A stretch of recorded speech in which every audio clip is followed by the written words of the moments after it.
Thank you, lovely brothers and sisters. This is your lovely brother Jacofi.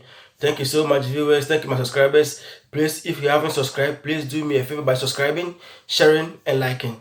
This hour, we are come to discuss about our precious continent, the precious continent, the most valuable continent. And we've been asking these questions. How come that Africa has produced great engineers, great doctors, prominent men, but yet Africa is not progressing? These are questions that we've been asking. How come that Africa is not progressing? That always Africa is retrogressing. We've got great presidents who've attended the best universities in the world: Harvard, Yale, Oxford, name them, Cambridge. Yet, Africa has lost focus. Africa has lost focus because most of our leaders have lost focus. Because most of our leaders have lost track of their vision. Because most of our leaders have lost track of their foresight. And that's why we are suffering. That's why our slave masters and even the Chinese are manipulating us. And it's now time for us as one nation, as one children, as children of Africa, to come together and try all that best we can to develop and unite ourselves. You wonder how the Chinese are flooding on our continent. These Chinese are on our continent legally because they came by visas, and it's our leaders who gave them the permit to enter. The Chinese, most of them, who might not have got good education, who might just be a rice farmer, who might just be just a common laborer, or even some may even be prisoners who've been made to come out to exploit our continent. And our leaders, most of our leaders, are sitting down watching that most of our lands being devastated, most of our rivers being destroyed. It has happened in Nigeria. Nigerian leaders signed with Egypt and other great companies, prominent oil companies, to devastate the Arab lands. And that's why Nigerian leader cannot hold them responsible, because they agreed. They cannot do anything to your people if our leaders are not in accord with them. If our leaders do not agree with them, they cannot do it. The Chinese have come to Africa, maltreating Africans, molesting Africans, bullying Africans, all because our leaders are not taking good care of us. Other because our leaders are heartless.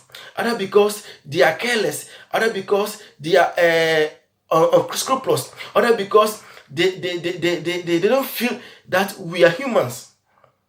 And that's why our continent, the most precious continent, is always being manipulated. You ask again, how come that these Chinese come to our nations to mine our lands, destroy our water bodies, take our gold, ship it to Beijing, to China, all under the dogs of our security men? They put in envelopes, penny coin, to our security men to protect them, to shield them, even to escort them in and out, to send their minerals outside on our continent. And you wonder what kind of leaders Mother Africa has produced. We wonder and ask questions. What kind of leaders Mother Africa is producing? You don't understand. How come that the most precious continent, priceless continent, is suffering? It's always being manipulated. Dear leaders of Africa, dear queen mothers, dear kings, dear queens, dear ones, please, let's come together. Let us rise up as a nation. Let us rise up as people to defend our lands. The Chinese and the Westerns may have our leaders in their pocket, but we must have them in our pocket. Having them in our pocket means we are united. We've understood that we cannot be manipulated. We can never be misled by leaders who do not care, who have lost focus. Dear kings and queen mothers, please come together and speak wisdom to our leaders. Come together and protect your lands and river bodies. They are your heritage. Our river bodies and our lands are our heritage. Stop selling our lands to the Chinese, to the Western world. Stop selling our lands, dear kings and queen mothers. Protect our lands.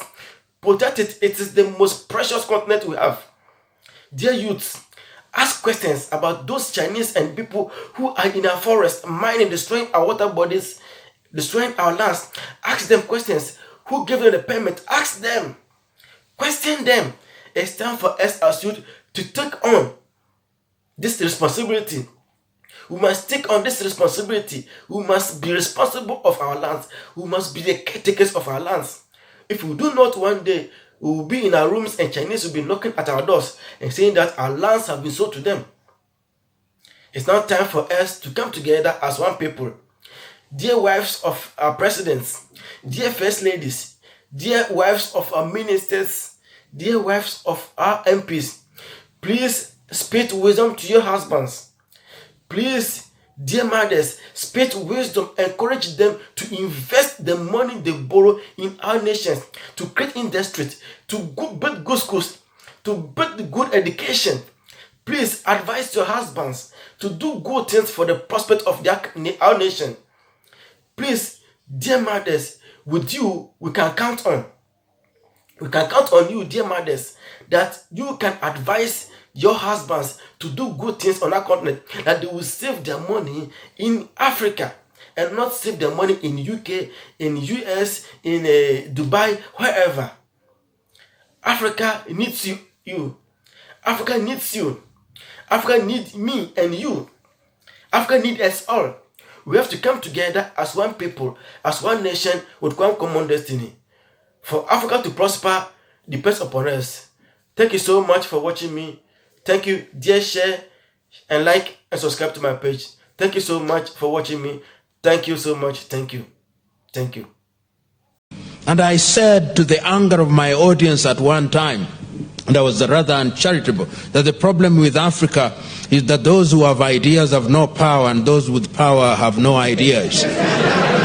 And that in many ways still informs. So you have all these ideas on how we can green Africa. I listen to you and I can see you are bubbling with ideas, but you don't have the power. And the fellow with power has completely no ideas.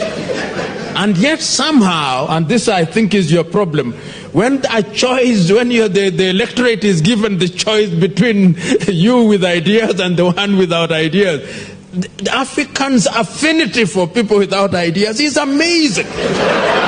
It's amazing.